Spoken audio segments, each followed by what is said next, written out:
बन बैठे अज दे गवार। इक्को झूठ बोलदे आ ओ भी बार बार।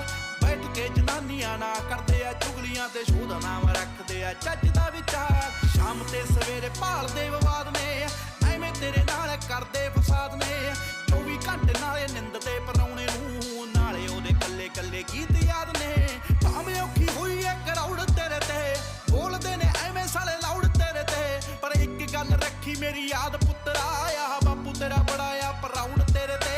तू दब गया दुनिया ने वहम पालिया उठ पुत झोटिया ओए मूसे वालिया। जे एवीं रहा गीतां विच सच बोलदा आउण वाली पीढ़ी एजुकेट मिलूगी। नित कंट्रोवर्सी करेट मिलूगी। धर्मां दे नाम ते डिबेट मिलूगी। सच बोलेगा तां मिलू 295 जे करेगा तरक्की पुत हेट मिलूगी।